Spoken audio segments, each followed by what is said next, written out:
You know what my biggest fear was going into the Five Nights at Freddy's horror movie? That it was gonna be faithful to the jump scare aspect of the games. Luckily it's not. Like, they're in there, but they're not gratuitous or anything. Because I saw this in Dolby Atmos, and the last thing I need is to have my ears torn off by...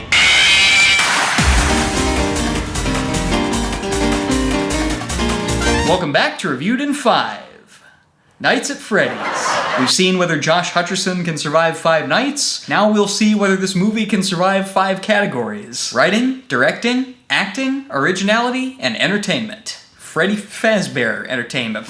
Mike Schmidt is a down-on-his-luck security guard who, after getting fired from the mall for mall cop brutality, accepts the night shift at Freddy Fazbear's, a family entertainment center that was big in the 80s but closed after a series of killings on the premises. And before long, Mike is gonna find out how stupid it is to work nights at an abandoned Chuck E. Cheese that got closed down for murder. I know the video game this is based on has unhinged lovers and unhinged haters, so I deliberately tried to avoid other people's reviews on this one. It's not that hard for me, because I basically live under a rock and don't go on social media anymore. The only outside influence that got through was a Snapchat from my sister saying it was good, and another Snapchat from my other friend saying it's really, really bad, painfully bad, I can only make so many jokes.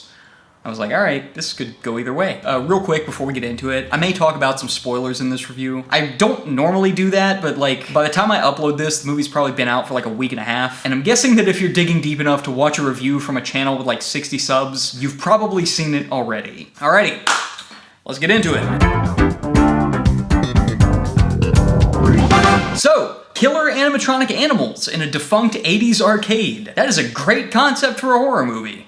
If you don't already know that's what it's about, but the trailers and the posters already gave us like a full view of these things. What's that quote about great horror being like burlesque? This doesn't work if we've already seen the full Freddy Fazbear Monty. What I'm trying to say is there's no mystery or tension in this script. All the plot points are super telegraphed and predictable, and that's like the kiss of death for really anything that's intended to entertain people. They made no attempt to explain any of the supernatural elements either, like the dream communication with the kids, how the kids can injure Mike from the dream, how the pictures on the wall are used to control the animatronics. I'm not saying I need every bit of your supernatural movie world broken down in depth, but like the more of this stuff you hand-wave, the more your audience is gonna check out. Rules are helpful. That's all I'm saying. Oh yeah, and this plot point right here. In the 80s, kids went missing. The police searched Freddy's top to bottom.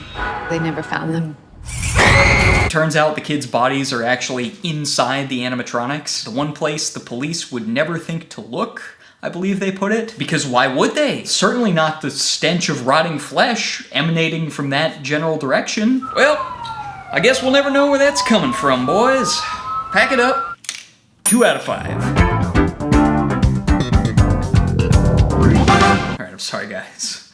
I lied. The directing category is not always going to be about directing, alright? It's more of a general space for me to talk about the visual aspects of a movie. These categories are more like guidelines, okay? So I gotta say, the animatronics looking kind of fire in this. Production designers, VFX people, sound designers, all y'all, give yourselves a big-ass pat on the back, or maybe even a big back pat on the ass. They look pretty much exactly like they do in the games. They're actually real puppets, so they have that tactile presence. Apparently they had actual stunt performers inside the suits for some shots. That must have been a real Twilight Zone moment for those guys. Like, yep, go ahead, step into the suit. What's that? The suits kill people who put them on? Nah, don't worry about that. I'm torn on this, because on the one hand, I'm really glad the animatronics are heavily featured, because if there's one reason to see this movie, it is them. But because we see a lot of them, the scenes that are supposed to be scary are really not that scary, even if they are fairly well directed. I really don't see a way around this without scrapping the script again and making a completely different movie. So, yeah, 3 out of 5 directing. Poor Josh Hutcherson, man. Has he even been in anything since The Hunger Games? I think the ideal post-teen action star career path is to just do a bunch of weird-ass character roles until people actually start to respect you. But I feel like all his opportunities to do that got, like, snapped up by Sebastian Stan. I don't know. Thoughts on this? I really liked him in this. He was the only person whose acting I thought was, like, rock solid. Everybody else? Piper Rubio as his sister? I mean, she's cute, but like, she ain't the kid from Anatomy of a Fall, that's for sure. And then we got Elizabeth Lale. It doesn't feel right to blame her for iffy line delivery when her character just kind of doesn't make any sense to begin with. I could get into specifics, but I'm really not trying to go on another tangent about plot holes here. I have a theory that she's not even a real cop.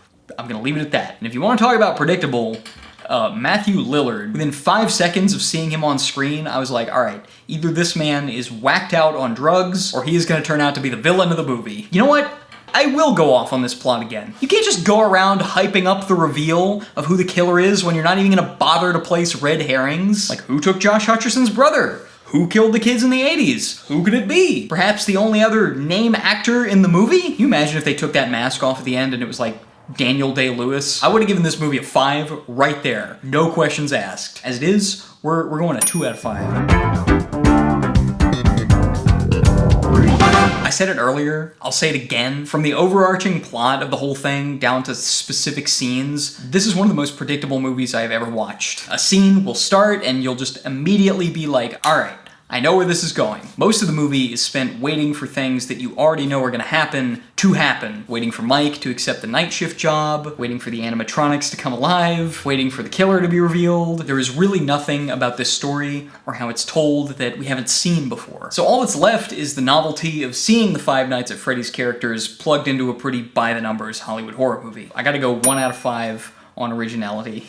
Sorry, y'all.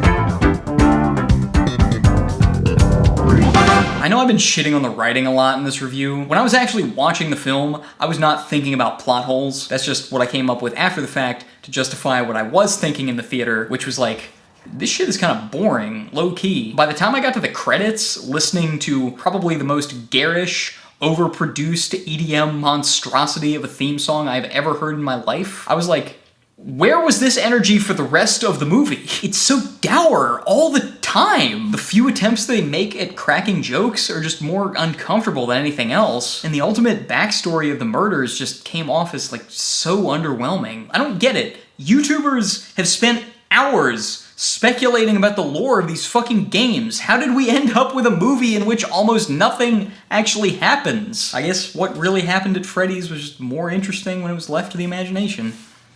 And I was like 15. 2 out of 5. The animatronics are still cool. This is interesting. I don't think I've ever given movies 2s or 1s before, so this is uncharted territory. 2 plus 3 plus 2 divided by 5.